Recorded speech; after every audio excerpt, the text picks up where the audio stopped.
புகுந்து நின்றான் வெளியாயிருளாகி, புகுந்து நின்றான் புகழ்வாய் இகழ்வு ஆகி, பகுந்து நின்றான் உடலாய் உயிராகி, புகுந்து நின்றான் புந்தி மண்ணி நின்றானே. திருமூலரின் திருமந்திரம் உரைய 411 விளக்கம். புகுந்து நின்றான் வெளியாய் இருளாகி.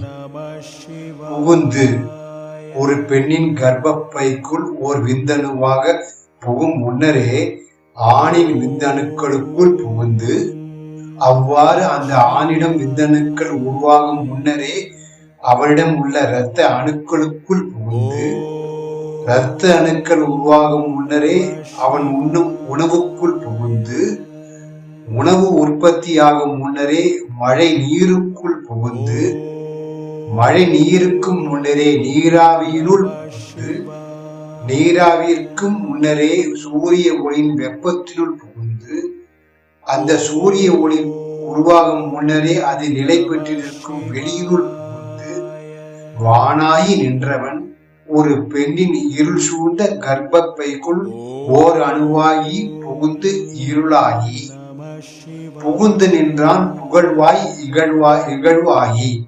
இவ்வாறு ஆதியும் அந்தமும் இல்லா அருட்பெரும் ஜோதியாக வானாகி நிற்கும் புகழை உடையவன் ஒரு மானுட பிறவிக்குள் இருளாகி புகுந்து அதன் மூலம் தன்னைத்தானே சுருக்கிக் கொண்டதா, அதாவது செல்ஃப் லிமிட்டேஷன் என்னும் இகழ்வாகி, புகுந்து நின்றான் உடலாய் உயிராகி, வானாகி மண்ணாகி வழியாகி ஒளியாகி ஊனாகி உயிராகி என்று மாணிக்க வாசக பெருமான் தன் திருவாசகத்தில் உரைத்தபடி, வானாகி நின்றவன் ஒரு பெண்ணின் கர்ப்பப்பைக்குள் ஒரு அணுவாய் புகுந்து இருளாகி இகழ்வாகி நின்றவன் பகுந்து ஓர் உடலாய் உயிராய் ஆகி, புகுந்து நின்றான் புந்தி மன்னி நின்றானே.